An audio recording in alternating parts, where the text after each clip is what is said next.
And away we go.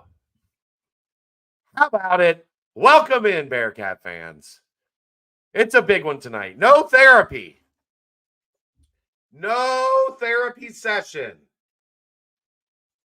The Bearcats win 75-72. They get their second top 25 road win. It was intense, as is everything that happens in this stupid league, but they got it done. This is the Galactic Fried Chicken Nightcap, www.galacticfriedchicken.com. Go to the website. They will deliver right to your front door, pretty much anywhere inside the 275 loop, or head down to Dayton, Kentucky, Wednesday through Sunday, lunch and dinner. A perfect day to go celebrate with some Galactic tomorrow. Celebration Sunday, Victory Sunday. Tell them to pump it up. Save yourself 15% on your order. Well, Aaron, what a difference 72 hours can make. Wednesday night, 9:30. Wasn't a whole lot of fun around here. We started doing the math, right? We're doing the math. The math's not good. The math's not mathing. There's only one way to change the math, Aaron. And that's to go get a road victory over Texas Tech. I tell you what, that was a big one. I will open up the floor to your thoughts. That was, especially down the stretch, the happiest I've been in shot selection in probably 5 games. They settled for open threes. Not that they haven't been shooting open threes, but they started connecting on some of those open threes. But they didn't just shoot threes, right? They drove to the hoop. They were aggressive when they needed to be, especially in the second half, I felt like. But I think they were aggressive. They just actually got more aggressive as the game continued on, considering you only saw 2 free throws in the first half compared to 8 in the second half for a grand whopping total of 10. But they hit all 10 of those free throws. They hit all the free throws. When was that? When was the last time that happened? I don't know the answer to that question, but they hit all of their free throws. Hallelujah. Praise Jesus. Otherwise, that's the difference in this game. But 33%, only 15 threes. I think the golden, where I want to see them end up in 3-pointers, unless they're shooting out of their minds, is somewhere in that. Texas Tech. I am. You are correct. 7 for 20, I think is 7 for 20. Sorry. If you told me right now, 7 for 20 every game, no outliers on either side. I just know going in that UC is going to shoot 7 for 20 from 3. I'll take it every time. And never ask a question. I think that 15 to 20 right now, until they show that they're shooting better, is where they should be, where they should live. 15 to 23s. I don't really want to see them vary out of that.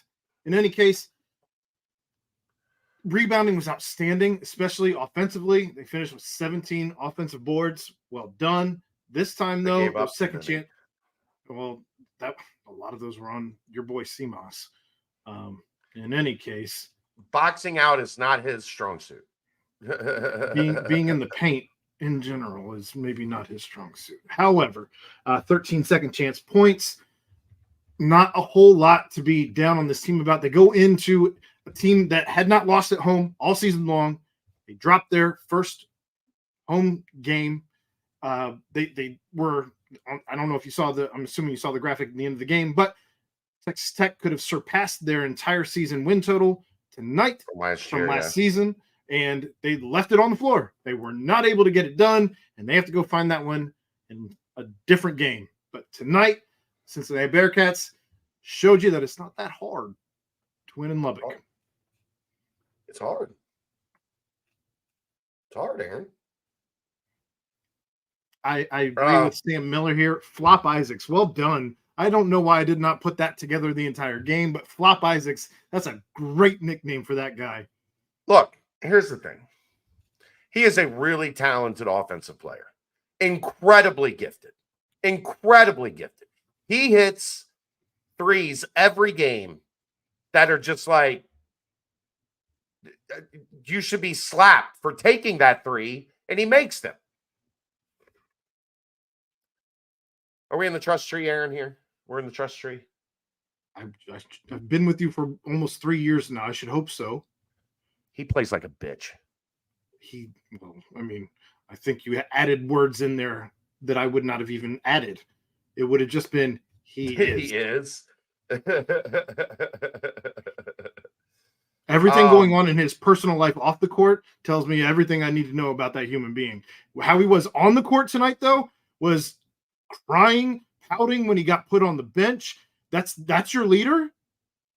I'd be irate as a Bearcats fan if that was a guy who was our leader leading this team that way. Here's I'll give him at least the benefit of this. John Newman was in his ass tonight. Like, you can't get more frustrated than what John Newman did to him tonight. He didn't have any airspace at all. He was pulling. The second he saw somebody else on him, he was taking a shot. The minute he knew John Newman was not in his general vicinity, he was shooting. The only thing I would say is, yes, John Newman was in his ass, but apparently, I don't know if you saw the text that I sent you a couple minutes ago, but Washington had things coming out his ass. No, I didn't. I've been doing this. I haven't been looking at my text yet. Apparently, there was a stain. Poop? There was a stain in the handshake line. Credit to Brad Chendall from the Topeka Times. Mentioned a couple weeks ago that Texas Tech was winnable and not a juggernaut. Heard it here first. Well, so here's why I at least like that, Joe. I didn't know that they were going to win, but I liked the matchup. Cincinnati was going to make things difficult for them offensively. They're going to score. They are a great offensive team. You guys saw that watching that game. They're effective. They're efficient. They pass well. They play with good tempo. They get to the free throw line. Take the fact that Amy Bonner and her crew can go take a hike. I'm going to be nice. But they keep coming at you for 40 minutes offensively. But they lapse defensively. And, I mean, there were a couple of those stretches, Aaron, where if Texas Tech could defend, they had a chance to kind of pull away. And they just could never get the stops. You know, we've seen a lot of teams, like, they'll get enough stops where they can get that 4, 6, 7 point separation. Texas Tech, and credit Cincinnati's offense, but Texas Tech could not get those stops to stretch when they would get up to get it to 4 and then 6 or 7. All too familiar with that feeling. We are all too familiar with that feeling. Sure. So that's why I like the matchup, is I just thought Cincinnati was, it was a situation where they were going to be able to score enough to keep up and make this a game that was decided, down to the wire. Of course, Isaacs hits the 3 to go up 2 or go up 1. Just a ridiculous shot. The only thing that's annoying about it, the only reason I can't enjoy it is because he, again, even on that shot, tried to flop and draw foul. Well, every shot he took in the last minute, he was doing.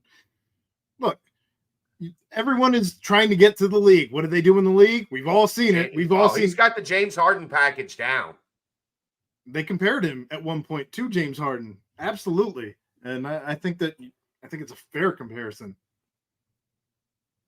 But no, Daniel, real quick. Daniel, I did reach out to Dana He actually, right at the end of the game, was heading out to dinner. So we're not going to have him on tonight, but we did try. But maybe, maybe soon. Maybe soon we'll talk to Dana. We haven't talked to Dana in a while. Really like the lineup on the floor at the end of the game. Best with one big man, 3 wings, and a point guard. Better offensive flow and good enough defensively. The problem, Steve, is the 2 big lineup is elite defensively. I don't know what the metrics will say tonight, but in Big 12 play, I think they are second in adjusted defensive efficiency in this league. And that's a lot of times with the 2 big lineup. I'm with you. I would like to maybe see a little bit more offensive efficiency, but when you're an elite rebounding team and you're an elite defensive team, like that's your identity, and you're going to have that on the floor most of the time. I don't disagree. I would like to see a little bit more, a small look when they want to get kind of going in the middle of a half offensively. But you're going to see the 2 big lineup because they're so good defensively. In the chat here, Tom Crean was awesome. Tom Crean was actually, I felt like he was probably the most, just fair. He was just calling the game. Yeah. He was just talking about what he saw. And most knowledgeable also, even with some of the other coaches that we've had. But look, Tom Crean is a really smart coach. He's a creepy individual.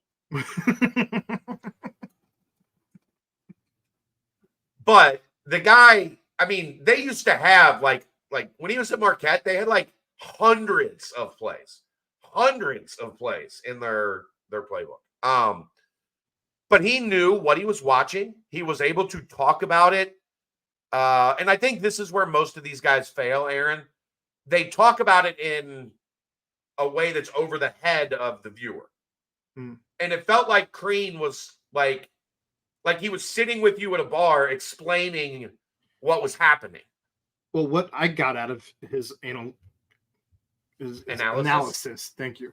What I got out of it tonight, though, was the fact that it sounded like either he had a hell of a highlight package put together for him to catch up on to watch this game, or he's actually watched the games, which is my larger point. And that, like, the fact that he was referencing back to games, I don't feel like I've heard that from other guys that because they don't do it. Well, I get it, but I think that was fantastic. He was excellent. We were able to go back with him because we've all watched these games, and he was referencing things that we've all seen. So that was good comparison points. Prepared, concise, didn't get caught up in anything, was just delivering. Like, that's what a play-by-play guy. He might be my new favorite play-by-play guy after one game. Like, there was no bullshit. It was just, I'm here to talk about what I see, and there's so little of that. Not lost in the tangents or the stories. I don't pay, like, I generally tune the announcers out completely. Fair, yeah. Like, I've been doing this long enough. I can have my headphones on and have people talking in my ears and not pay attention to any of it. I think that's from doing play-by-play for so long on TV. Oh, I thought you were going to say from working with me. No. But when you do play-by-play on TV, the director and the producer and the camera people, they're all, so you figure out how to just, like, it doesn't exist. I imagine some of that with radio too, right? So, well, yeah, like when I do radio, Taryn's in my ear, but he doesn't talk a whole lot. When on TV, Aaron, every second is, all right, camera 4, give me this. All right, take camera 3, hold, camera 2, take camera 2. Like, it is literal. There are people that, like, I've met a bunch of people that, like, immediately after the first game, they were like, I can't do that with all this shit in my ear. So I purposely just tune announcers out for the most part. I I don't know, the under 8 in the first half, I was like, all right, Green's got my attention. Like, okay, I'm going to listen and pay attention to the broadcast because I think it's going to be very high quality. And it was. So good job, Tom Crean. Let's see Creepy Crean on some more games this year. Do you think he has a like clause in his contract that he has to have a tanning bed Probably for wherever he goes every day that he's on the road? He can only stay at a hotel with a tanning bed. That's it. Oh, there it is. There it is. Yeah, that's it. Actually, that's his room is the tanning room. Yeah, that's the room he gets. Like he sleeps in the tanning bed. He brings a mattress that he rolls out. It's fitted to where it like covers the thing, and he sleeps there.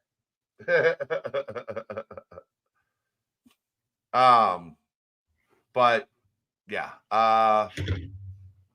lost my train of thought on the Tom Crean thing. But I mean, where do you want to start? Start with Dan? You want to start with CMOS? You want to talk about John a little bit more? I mean, there's Aziz, Day, Jizzle. There's a lot of love to go around in this one, Aaron. This was a collective effort. I think we should start with Aziz Bandago because I thought he was the most I thought that he was at his most disruptive tonight. Blocking all over the place. He ended up credited with 2. I thought he had more than 2. Wes said post game, Aaron, we're going to go back and look, and I guarantee he had he's like going 4 or 5. He's going to have more than 2. Yeah, I thought he had 4 or 5. I didn't hear his post game. I was celebrating the fact that I won money again tonight because I caught these Bearcats at plus 5.5. The hell are we doing? Plus 5.5. Get out of here.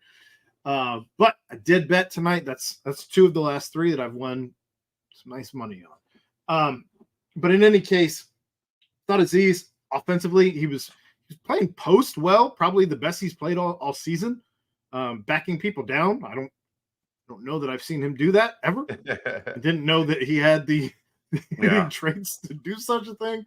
Of course, as in every Bearcats game, there were a couple weird lobs that you'd love to have back because what are we doing? But got the job done, and he looked again. He looked about as dominating on both sides of the floor as I think we've seen him in conference play.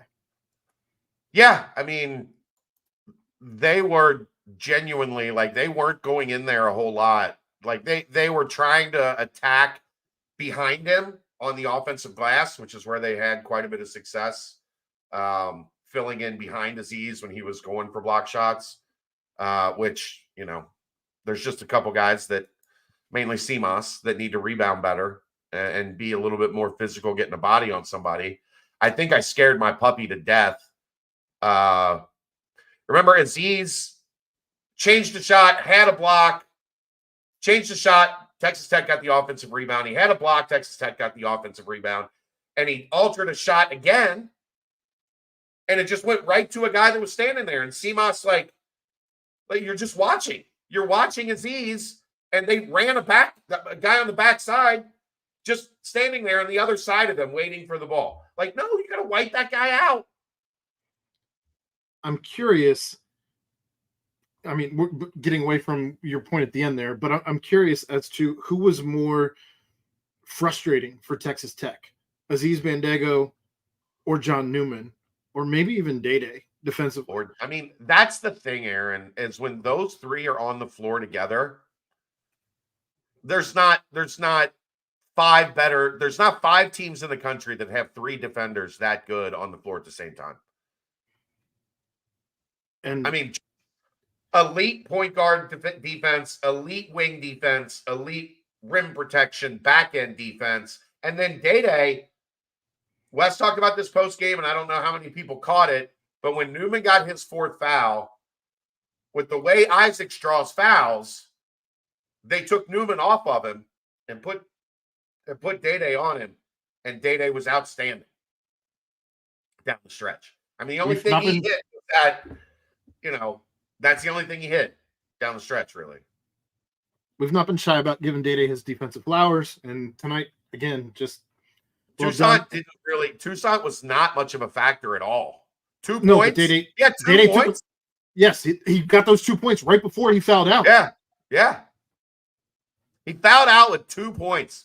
He fouled out. Day Thomas's damn flowers. He fouled out 5 seconds before he fouled out, but the ref didn't call anything. And Day looked at the ref like, I guess we're not calling that. And then he drove on him and got the foul anyway. Like, because God forbid we give Cincinnati a foul. Anyway, oh boy. But the chaos that those three create allows, honestly, has allowed both whoever else is on the floor to look better defensively as well. Yeah. Vic in places looked good defensively because of the chaos those three were creating, and he's able to sniff out a steal here or cause something on the back end as well. Dan has looked far better defensively because of some of the disruptions that he's been causing and allowing for the rest of the team to capitalize on. So I think that those three have really been able to bring everybody else up with them from just everything they're doing, disrupting passing lanes and disrupting shots being taken and defensive just placement. I want to talk about this with Chris and see if we can get it at some point. I don't even know if it needs to be something that we talk about a ton, but I bet you could put a 10-minute video together of those guys not being impacted by a ball screen. Like, I don't think people understand, as predominant as ball screens are in today's basketball, the way that John Newman and Day Thomas just get over them and ice is what it's technically called. They ice the ball screen, which means they just act like it's not there. The way that those two guys ice ball screens is just it just destroys offense for the other team because they're doing it against the number one ball handler. Data is taking the number one ball handler, and then Newman's taking the number one scorer. And almost everything teams do in ball screen actions are either for the guy, the point guard, or the scorer. And they cannot, like, that was what was, like, Pop Isaacs, that's one of the reasons he was emotionally ready to lose his cool. Because they do all this pick and pop and screen and slip and slide. They run all these different actions that are predetermined on Pop Isaacs playing off of the ball screen. And John Newman just said, nah, fam. No, that's not what we do here. It's not what we do here. And it completely wrecked Texas Tech's offense multiple times.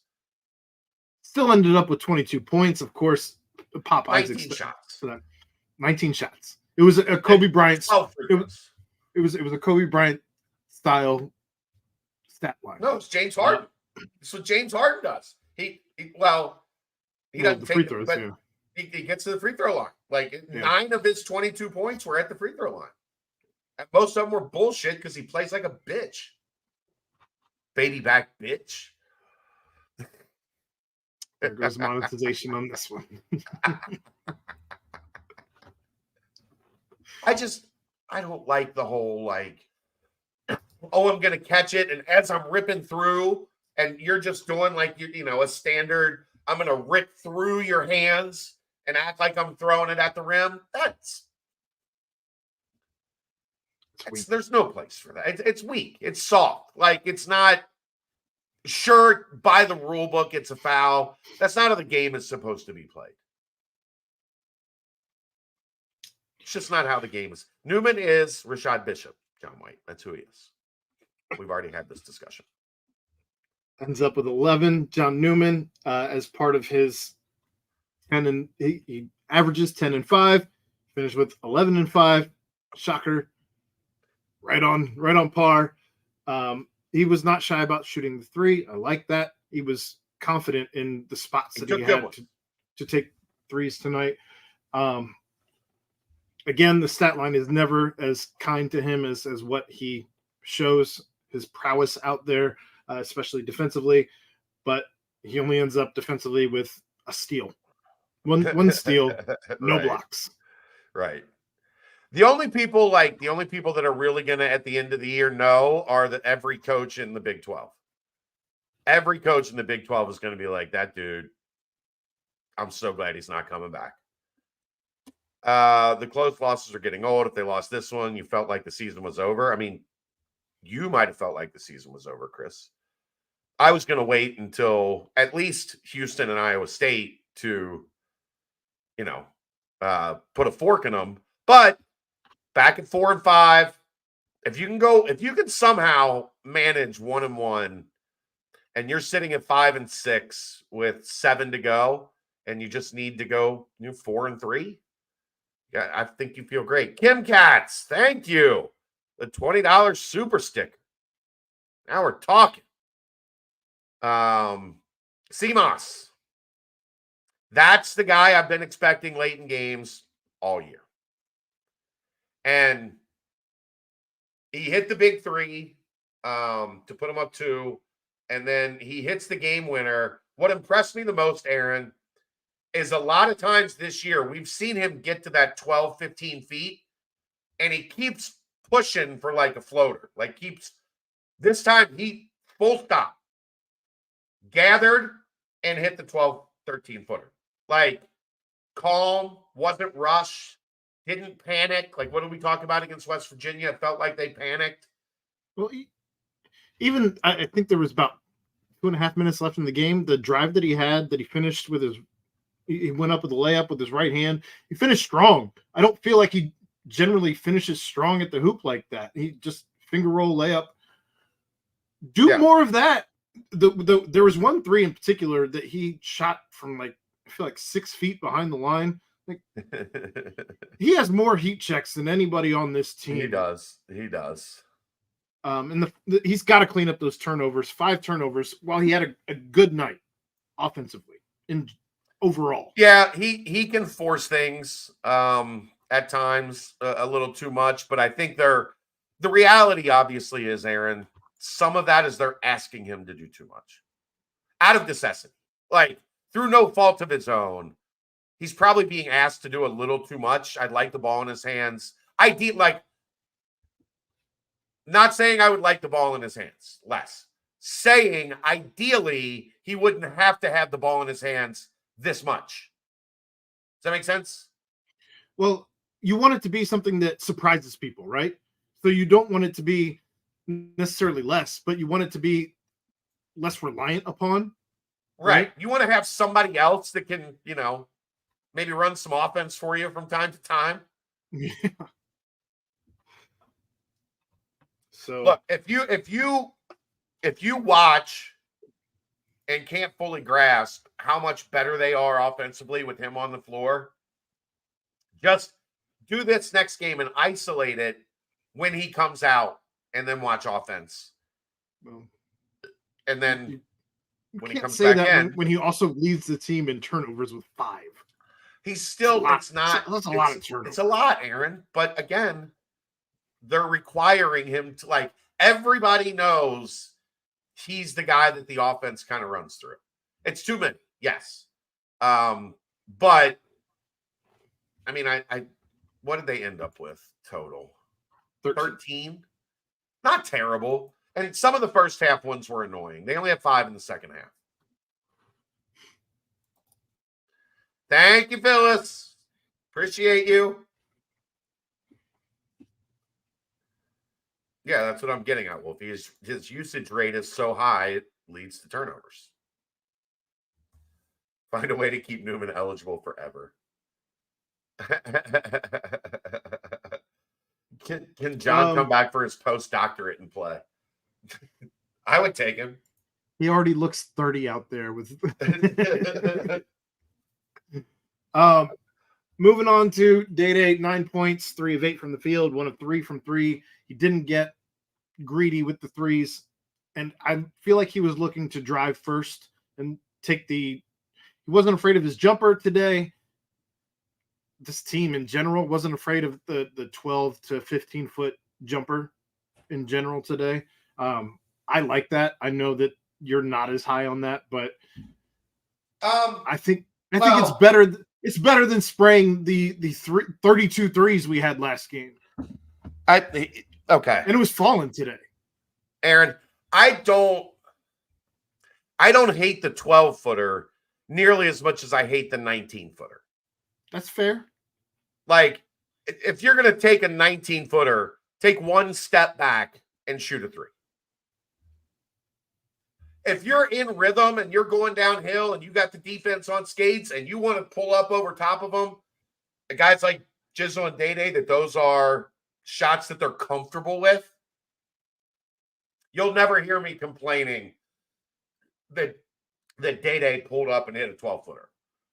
Whether he makes it or misses it, like, I'm just not going to be upset with that. Right. That's one of his specialties. It's in his bag. Right. Same with Jizzle. Jizzle's fadeaway jumper is a thing of beauty.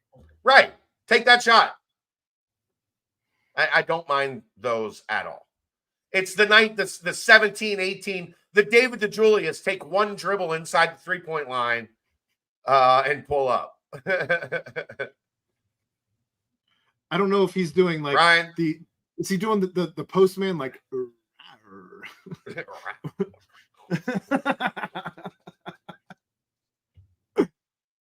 Anyway, thanks for the donation, Brian. Yeah. Hey, cheers, everybody. Anyway, but Day, outstanding night. 2 blocks of steal, 3 rebounds, 4 assists. Plus 12, led the team in plus minus. And did that battling foul trouble. Missed a large part of the first half with 2 fouls.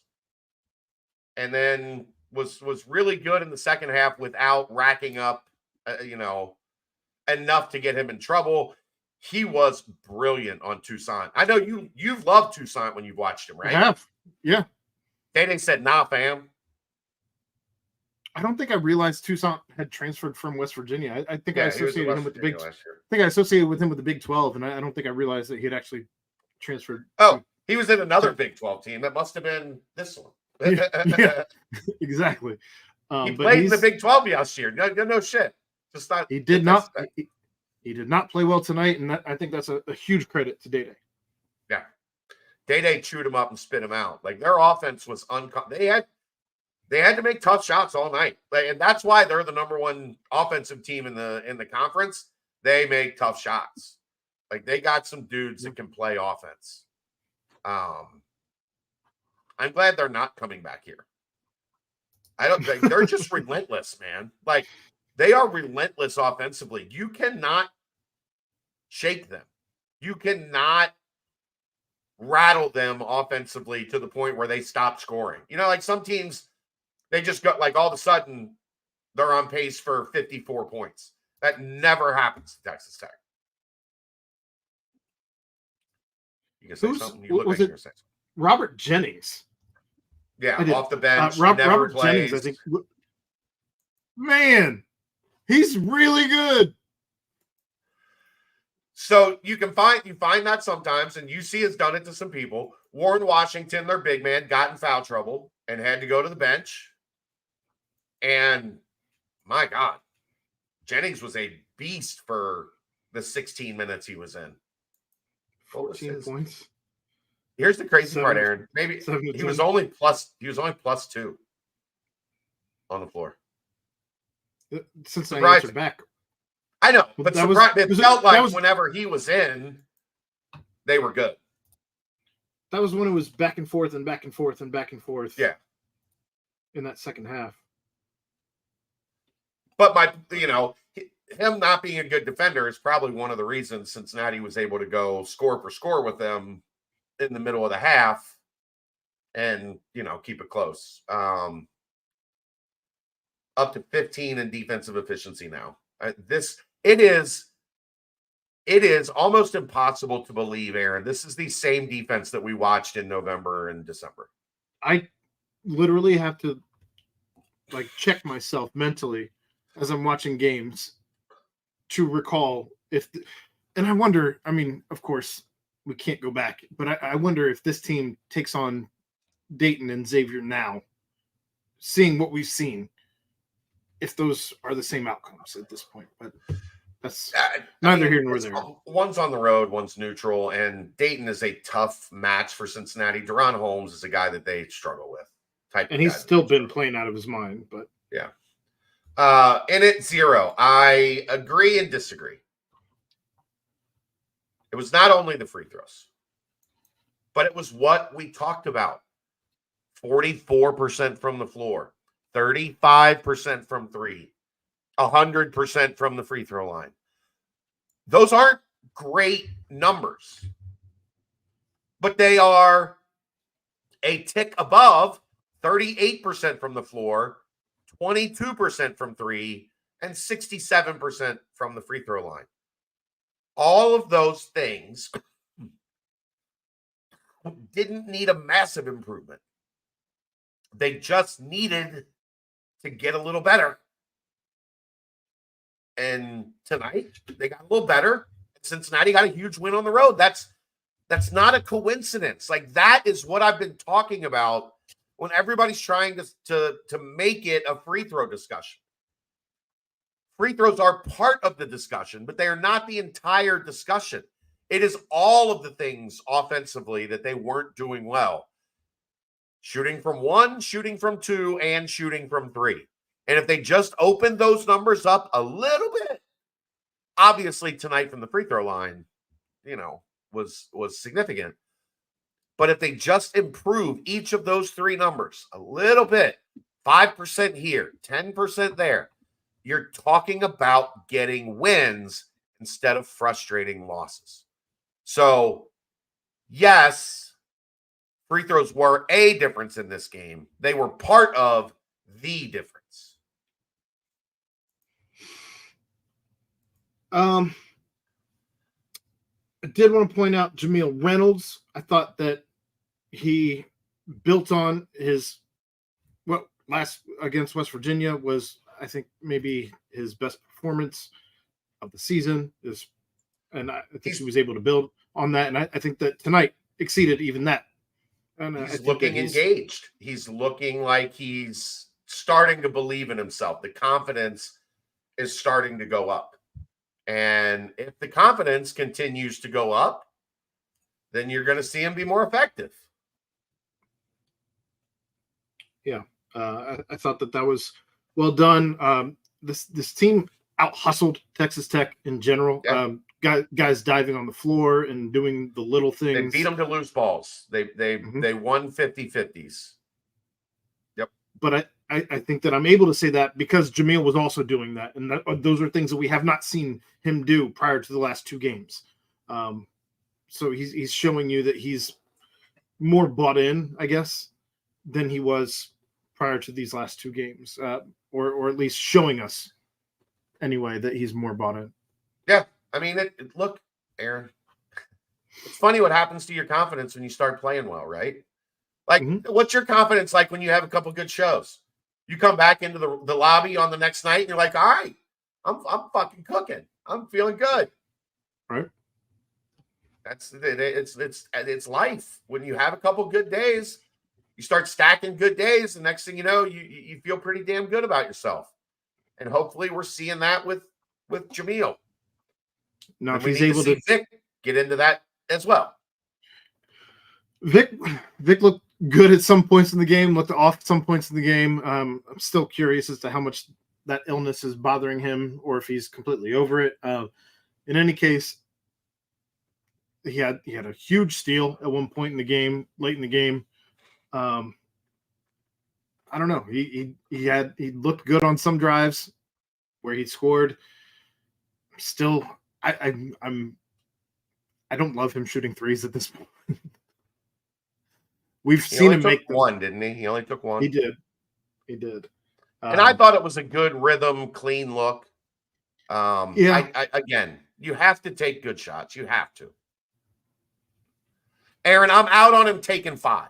Okay, you've beaten me down to that point. I'm out on him taking 5. But if he takes one open one or two, we're good with. I'm good. Okay. I don't mind that.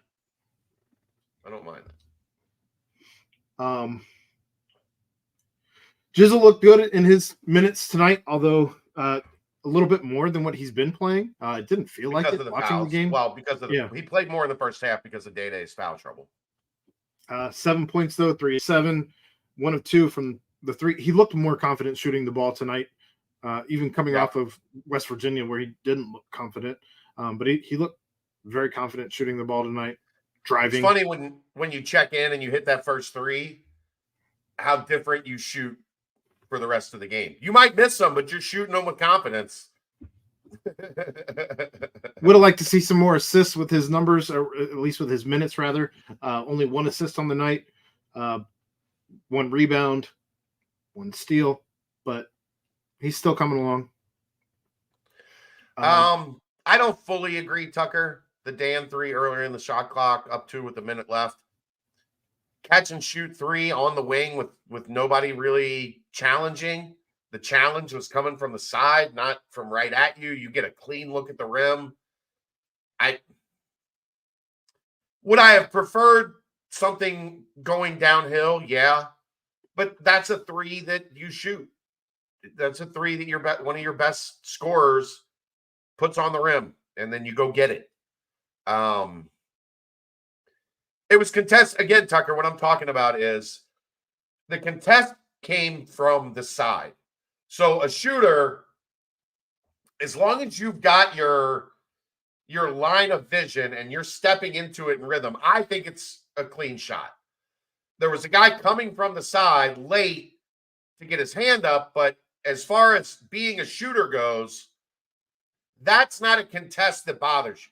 A contest that bothers you is one that's coming straight into your space, not one that's kind of glancing past you. So, did I love it? No, I wasn't the biggest fan, but it's also a shot in today's basketball that is going to be taken more often than not. More often than not. I get people not loving it. I get people not loving it.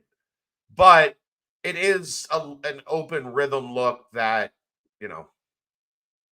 guys are going to take. Everybody had the same thought. Naked turtle. After the dunk by Newman with 2.3 seconds left, I thought for sure they were going to hit a 3 and send it to overtime. Yeah, we all did. And he almost did. It hit the front of the rim. It was perfectly on line. If he had 6 more inches on that ball, it sneaks over the front rim. We go to overtime, and God knows what would have happened then. Don't have to worry. Yeah. Luckily, we don't. And I get you there. And it more time off the clock before the shot. He felt Dan shot it too early. I don't disagree there. That's the part where I would rather. That's a great line. That's the part where I'd like, if he would have just pump faked, he would have had a guy flying past him. And then you can put Texas Tech in a scramble drill and take a little bit more time off the clock. So I'm not 100% in favor of that 3 that Dan took, but I don't hate it, if that makes sense. Tucker says Pop Isaacs has that resting. I just got grounded face. Come on, shit. Come on. Like that. That's him. That's him for sure.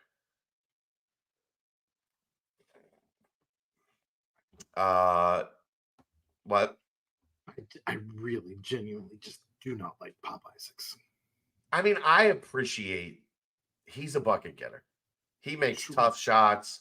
You can guard his ass off, and his confidence generally does not wane. I don't watch them religiously. I've never seen him get that frustrated like he was tonight. John Newman ruined his week. John Newman beat him up, stole his lunch money, and left him crying at recess on the playground. I don't feel like I saw him say anything to his teammates in the second half. Not any of. They even the commentator said during a timeout, he just was disassociated from the team. They had checked. He had came out and went to the bench. They were in a huddle. And he just went back to the bench and just sat there by himself. That's how frustrated he was. I'm not going to over freak out about it because I don't watch them enough to know. Like, I haven't seen that from him in the other times I've watched them. What I know is I watched John Newman make his life hell. Like, he wanted to not play basketball today. Matt, you are correct. This is a perfect time for a bye week. Yeah. I know somebody somewhere else in the chat said this, but you got to think that maybe we see CJ back. Depends after on after a week off. Can he get through a couple consecutive practices? Like, that's that's going to be the question. I know he's getting close. I know he's chomping at the bit to get back. If you can get him like Wednesday, Thursday, to go through the majority of practice, then I think maybe you're on track. But it's a hamstring, man. They're not easy to predict. I think that's the best way to put it. It's also not the first time he's had to go through something with a hammy. So, Paul, he's shooting jump shots. He's not warming up. Like, there's that hour to like 40 minutes that the team is out there, and CJ's to the point where he's like out there, like getting some jump shots up, but he's not yet going through the full like warm up. So I think that needs to be at least taken with a little bit of a grain of salt. It's great that he's back out there and doing that stuff because he wasn't. He was completely shut down. He is not completely shut down anymore. So progress towards him coming back is being made. They can really use him over the next couple of weeks. This is a good question. When he comes back, whose minutes? I don't know. I know who I hope. Not coming off the floor. I know who's not coming off the floor. I know who I hope. I do think it's a possibility you'll see them maybe play small more if CJ does come back, where you can play John or CMOS or Josh at the 4. Generally around Aziz. I think when you're playing small, you want Aziz back there as a break glass in case of emergency type situation. But it ain't going to be John Newman's minutes. Until Josh Reed is able to shoot the ball. I know what you offer us defensively. We've seen it. I feel like his defense has fallen off a little bit the last couple of games. And he does not shoot. 9 minutes. I thought a couple of the fouls on him were bullshit. I agree. But 9 minutes tonight, no shots attempted. He didn't. The thing, Aaron, I didn't think he had anything where I was in the past. I've been critical of Josh is just moving the ball. I didn't think he had anything tonight where he was like, then you got to move around. You got to move. He does. Around. He's moving around. I mean, you're not watching Josh Reed throughout the entire play to analyze Josh Reed's positioning. He didn't have anything egregious tonight as far as the ball came to him and he wasn't ready to do something with it. Right, that's been my problem. If you're playing 9 minutes, I'm just saying, if you're playing 9 minutes, you should be able to find something at some point. And I think that's CJ's going to offer you far more. Yeah, but they don't. CJ plays the 2. Josh is playing mostly the 4. Well, I get that. But there is some impact because of the versatility. You can move some things around. Right. But yeah, I mean, Josh has got to, especially if your defense is going to slip even just a little bit and you're not able to make an impact on offense, right? Then you're opening the door for your minutes to be challenged. How's that? Does that sound accurate to you?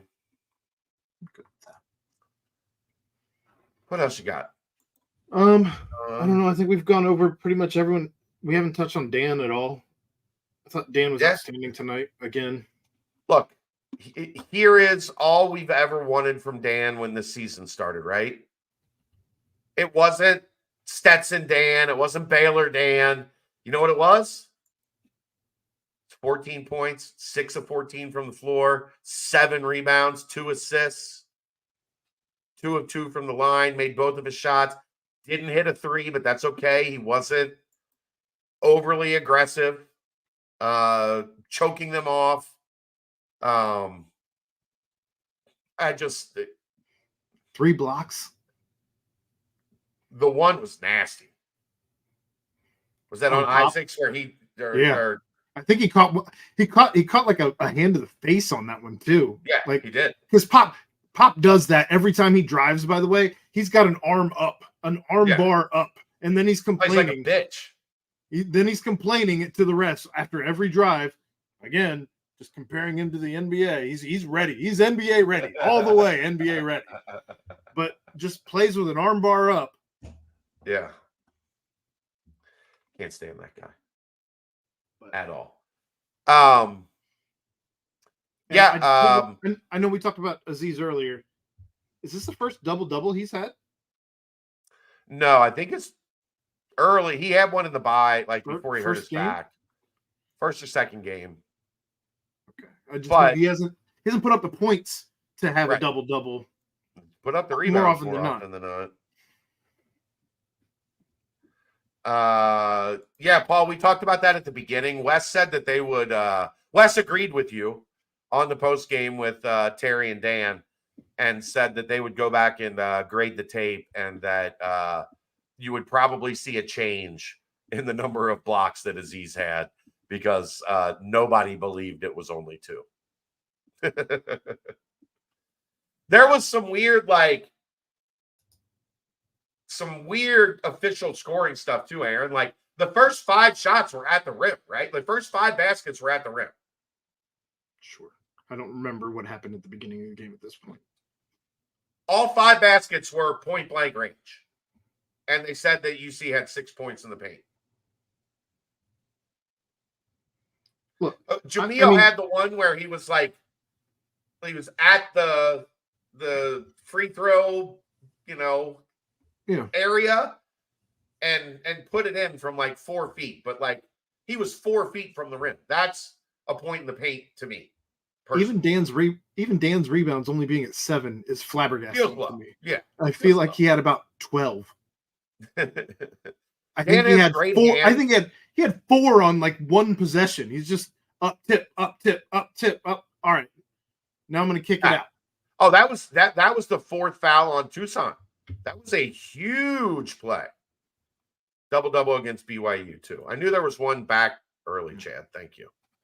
Appreciate you. But Dan is like Gumby. Like his body, like he just has this, he's so long and so kind of like one of those guys at the car dealerships. One of these guys. The inflatable flailing arm man. Yeah.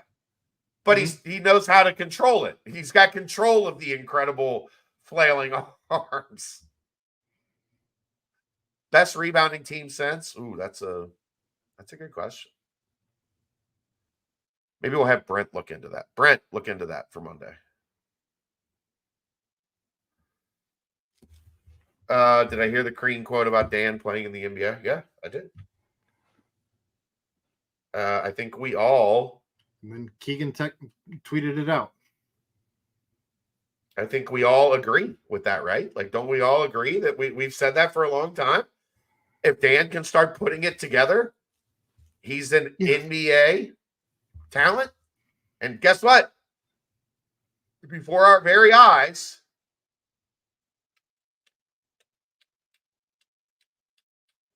it's being put together.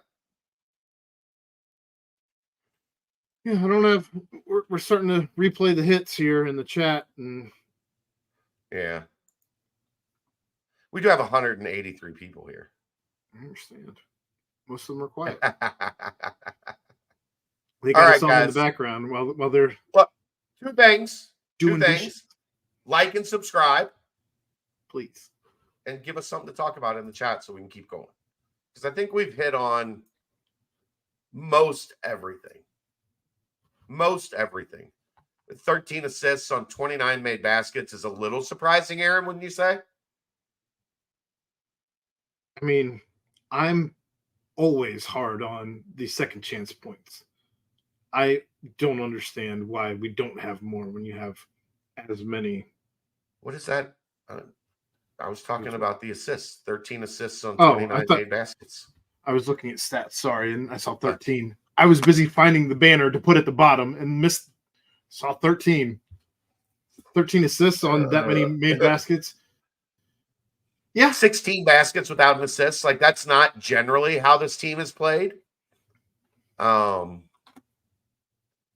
played it but off really well. It worked tonight. I know. Keep talking about it. Fine. Pretended I knew. What about the press? We don't press enough. Thoughts? You know what? It's real hard to do in a league like this, in it? Press. Consistently, like really press. Like, it's something you can throw out there for a little bit, but the guard play in this league is so good that it's really, unless it's going to be your entire identity and you're going to press, we're not stopping. I just don't think it's something you can do a lot of in this league. The guards are too good. The ball handling's too good. The shot making's too good. I mean, you're 2 passes every time you press from a wide open 3. I think they've done a lot of 3-quarter court with Day just to kind of slow teams down. Day has picked up at half court a ton because that high ball screen doesn't get him off his spot when he picks up far out on the floor more often than not. But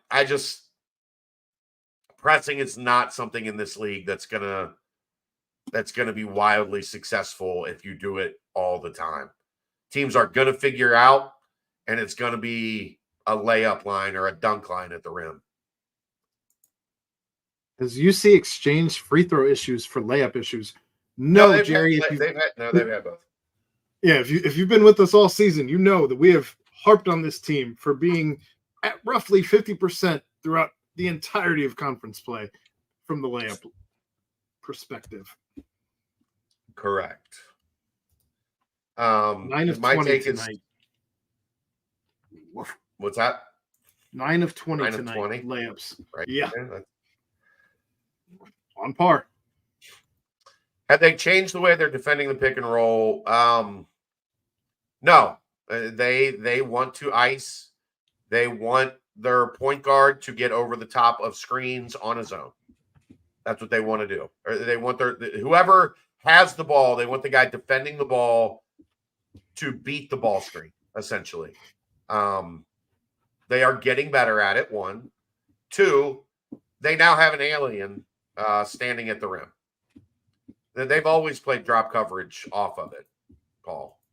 That's one of the reasons, like, Disu for Texas, he was just picking, taking 2 steps back, and popping for 3. They generally will play drop off of the ice because that's the point of playing ice coverage, is you don't have to be right up. You're not hedging. You're not high hedging. You're not blitzing. You can play drop because your guy is able to beat the ball screen. And that's kind of what having ice as your philosophy means. That's just how they he's dropping off better then. He's getting a better understanding of his assignment when he's in drop. Yeah, for sure. Texas Absolutely. Tech finished 9 of 23 for layups. Yeah. And 4 of 6 for dunks. Yeah. 13 of 29 between the two. That's dreadful. But that shows you the Aziz effect down low. And again, proving our point from the beginning of the show where 2 blocks can't be accurate. Just can't be. Can't be. Go ahead. I thought Washington would have more success against Aziz because he's a little thicker bodied. He's built more like a DeAndre Jordan. And Yeah. He did not.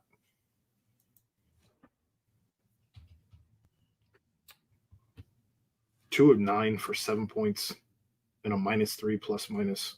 Only 5 rebounds for that big fella. No block for that guy. He did not have a great night. Andy shit his pants. Andy, he pooed. Allegedly. So, Aaron, here's the deal. We still got a lot of people here. Right. And I know you're probably about out of gas. Getting there. So we're going to pull into the gas station. We're going to get you an Uber. And we're going to bring some I'm going to the bullpen. Sounds about right. You know what's happening, don't you? I do. He's Bergie already been in Nights. that one surprised me. That reliever Bergie surprised Nights. me. Now I don't want to leave. I haven't had any time with him this year. You don't have to leave. You can sit and chat with Berg. I'm a little excited. If that re-energizes you, let's go. Well, I mean, we've been here for an hour, but yeah, bring him on in. Aaron's not getting kicked off. Aaron can stick around as long as he wants. But I can tell when Aaron is Neil is the constant pessimist this season. Even on the Twitter, he's been a little pessimistic. Come on, Aaron. I'm reading Aaron. Neil. Yeah. So I haven't had any chance to interact with Berg yet. You've had Berg on a couple times, but those have been Aaron, you want a night off? I mean, I'll let you and Berg rock it out. No, I want to keep. We have a lot of people here. Everybody's excited. Yeah. It's early. It's only 9:30. Like, when do we ever get to be an hour into this show at 9:30? This is like we're running on like Mountain West time, right? My brain says it's 1 a.m. as late as we normally do these. Mine says it's about 11:30. Yeah.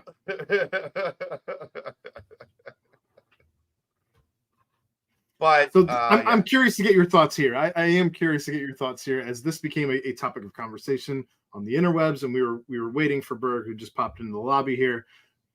But yeah, Chad, what do you have to say about this NHL expansion nonsense? It's not happening, but I wouldn't mind a hockey team in town. Like, hockey, actually, if you go watch hockey, hockey's awesome in person. It's the worst TV sport. It's awful. But in person, I mean, it's entertaining. I like it. I saw a take that popped up somewhere on my timeline today, and I can't recall who to give credit to, but they said that with the dollars of people who are spending dollars to watch entertainment, this could hurt potentially the Cincinnati Bearcats football and or basketball. I don't as whatever. People are already at their limits, but we'll see. How have you guys been going for an hour already? Oh, how have you been, Berg? Putting my kids to sleep, and then I figured usually you don't come on till 10 or 11. I figured I could give you a little heads up and let me pop on there. But damn, a whole hour already. So generally on road games, for road games, when Wes is done on the radio, we go live. Like you gotta strike while the iron is hot, Berg. Yeah, especially when they win. Yeah. So we still got 170 people in the room. So we're popping. Now 171. Well, you don't. You're on the back end. You don't count. Okay. You're an official. You're here in an official capacity. So let's start with Day-Day's perimeter defense. He's unbelievable, dude. I mean, the way he gets around on top, like he goes over a screen and then he still gets his shoulders in front of the guy. So Justin, I don't love ice as like a defensive principle because for the most part, there's very few guys that can do it.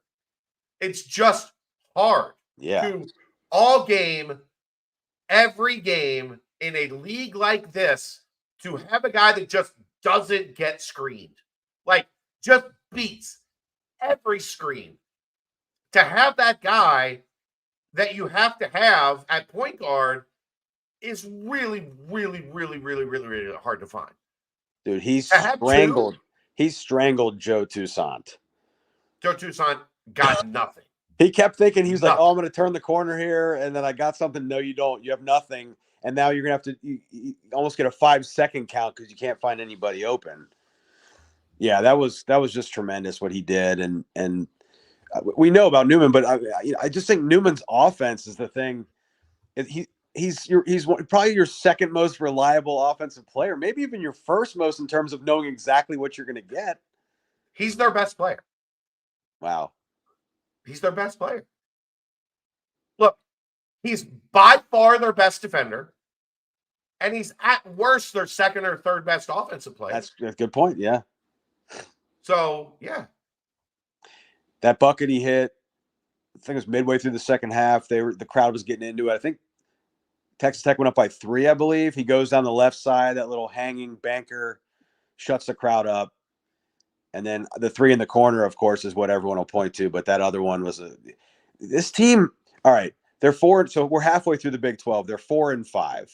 They have 2 road wins against top 20 teams, 2 top 15. Yeah. Mm-hmm. Yeah. Okay. They and in every other game they've led in the second half pretty much, except for Kansas, but they were tied at half. Yeah. Like Baylor, they're up 38-31 in that game on the road. And then, the West Virginia game up by 10. Obviously, that sucked at the end of that. But, I mean, they played way better than I thought they would, and without their best shooter. Yeah. I mean, they're just tough, Berg. They're tough. They say what you will about this team. There are flaws. In fact, you can say there are a lot of flaws from night to night. There are some nights that there are 3 or 4 things that you're like, if they were just a little bit better in any one of those 3 or 4 things, they probably would have won. But have you seen this team drop its head? Have you seen this team sulk or be shitty or it's not in their DNA. They just keep battling. Yeah. And it's fun to watch. Yeah. So are they perfect? No. Yeah. But they're fun. But competitive spirit is a thing, and that matters. And also toughness is in the same category. That's that intangible stuff. The rebounding is elite. And now I just looked on KenPom, they're 15th in defense. So just on offense, just get to the foul line as much as possible, turn it over less. I know I keep saying it. I want Day to be able to draw more fouls a game. By the way, hey, Aaron. Yeah. Aaron, hey, buddy. I told Aaron to take the rest of the night off. I told Aaron he could take the rest of the night off. He said, I want to play with Berg. So yeah. So they got a shot. I mean, they're halfway through. They got a shot. A lot of people would have thought that they would have maybe won 2 of those first 9. And they're sitting at 4-5. 4-5, right? And you got some wild games coming up on your home floor. You get either one of those, and you're a serious threat to get in, because when you get to if you can just hang near the bubble at the end and you can present these types of wins that other teams around the country will just have no chance to be able to present, can give you the nod. Yeah. But long way to go. Long way to go. You also have a week off to prep for Houston. And I think that could not come at a better time. Yeah, no kidding. That's a great point. Those guards. So I like the fact that you got Day against one of those guards and Newman against the other. Against another. Or Dan. They're not a great offensive team. They're not a great offensive team. And they're not big, right? No. They don't have the typical, just parade of enforcers that Kelvin Sampson has had in the past. Francis is athletic. He's not huge. Yeah. He's broad. I mean, they're gettable if you can. The key is, though, for UC in that game is they cannot have. I know Houston forces turnovers and they're hard to play against defensively, but they got to find a way not to do that. What Kansas looked like for a lot of today, Kansas looked like they were playing 5-on-0 in an empty gym. Wait, who won that game? Kansas beat the brakes off of them. Ooh. Beat the brakes off of them. Houston made it look a lot closer over the final 6 minutes, but that was a 20-point game in the middle of second half. Dude, Day against Jamal Shed. What a matchup that's going to be. Yeah. Did you watch who the hell did they play? The Texas? Yeah, they played Texas on Big Monday.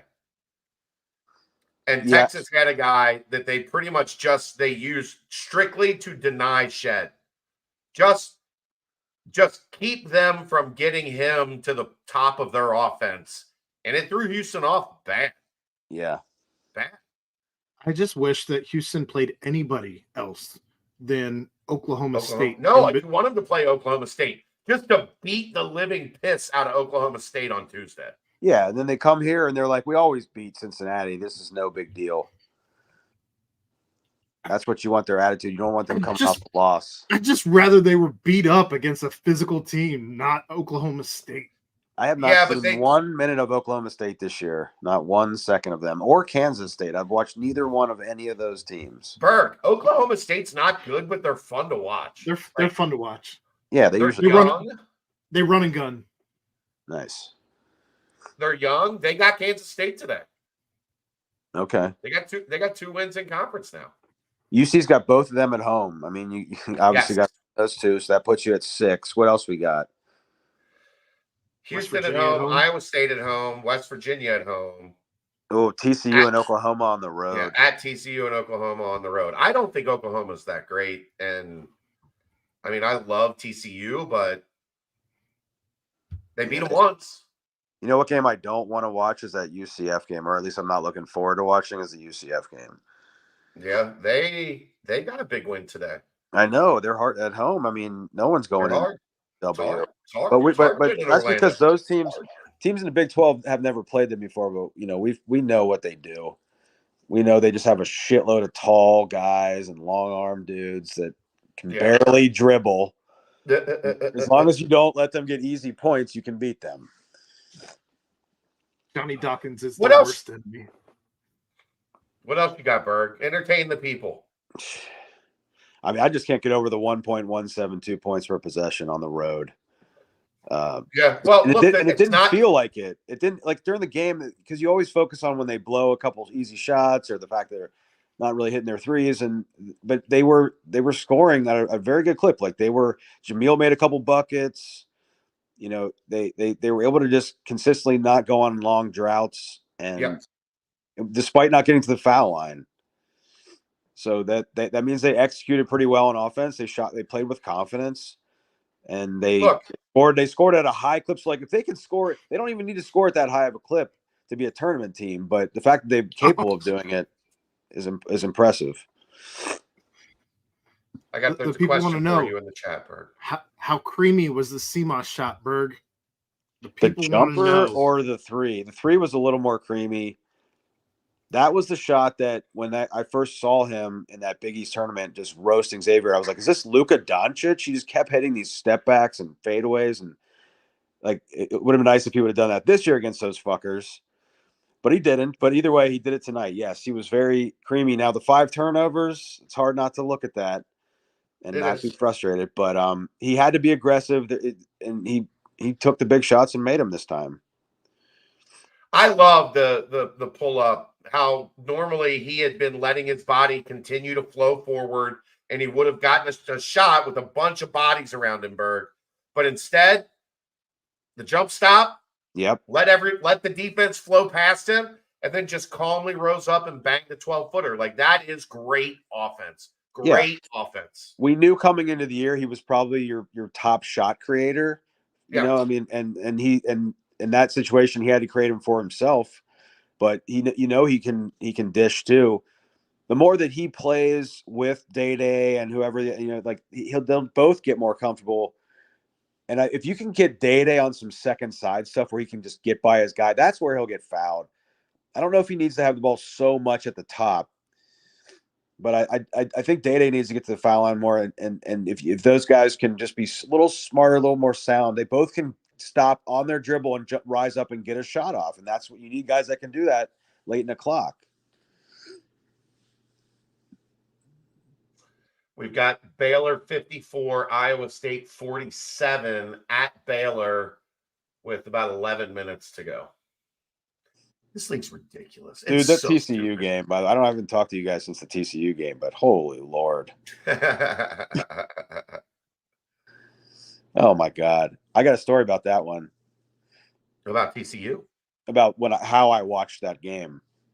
Let's hear it. I was in Cleveland in a hospital. So Lauren's been in and out of the hospital the last few months with some stuff that she had to get a surgery. She survived it. She had to do some more stuff. She's surviving it. She's the toughest broad of all time. She's coming home probably in the next week or two, but she's been gone for most of the last 3-4 months. So I was in Cleveland with my cousin Scott. So 2 Bergs watching the Bearcats on a laptop, but it's ICU is the floor she was on. So we're in the waiting room. We're in the waiting room during the. I did this all winter last year. Yeah. So I'm in the waiting room with Scott, and we're it's the second half, and oh my God, so many things. And so at one point, like the charge nurse of the floor walks in. She's like, "Hey, you guys, you got to keep it down in here." We almost got booted out of the ICU during that game.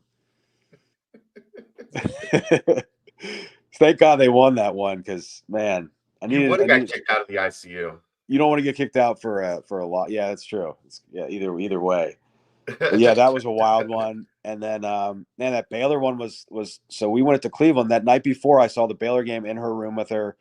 Couldn't believe they were even in that game, let alone ahead in the second half. Then all of a sudden, go to zone, Baylor, got frustrating for a while, but still came back and made it a 1-point game and had a chance to win. Like, it's unreal. Whether they win or lose these games, they belong with these teams. And I think certain people wouldn't have thought they would be able to going into because they thought the non-conference didn't prepare them and all that. I just love their fight. I just love that they don't back down. It's the one quality for me. Everybody talks about culture, right? Like culture. When I come in, we're gonna set a culture. We're gonna do that. For me, culture is there have been, I don't know, 7 or 8 times already in conference play, Berg, where it felt like the game could have gotten away from them. Yes. And they never let it. I mean, they always managed to say, all right, calm down, regroup, regather, get some stops, make some shots, and hang around. Yeah, the UCF game down by 12 at half and then just blitz them in the second half. Yeah. It's the one quality that I believe once you establish does have staying power year over year. Every team is going to be different. Your scoring is going to be different. You're not going to have the best perimeter defender in the country next year because John Newman graduates. Skillings. I mean, he might be a great perimeter defender. Day point of attack is just lethal. Yeah. Now that's the thing. They might have the best perimeter defender in the country next year, even though John Newman graduates this year. Yeah. But that toughness, that like understanding in your locker room of don't panic, don't put your head down, don't sulk, don't allow you're up 4, they go on a 10-0 run, you're down 6. And instead of stopping it at 6 and battling back, next thing you know, it's at 11. Yeah, it really never has gotten there. It's right. Weird. Even Kansas couldn't get it there on them. Right. And God, were they bad from the field to start the second half with turnovers included. They were like 1 for 10 with like 4 turnovers. And somehow they were only down like 5 or 7. Yeah. Dude, that was. No, you were there, right? Yeah. And that's a hell of a place to watch a game, bro. I could have been there with you. Next year, if they're there next year, you can come with us. Okay.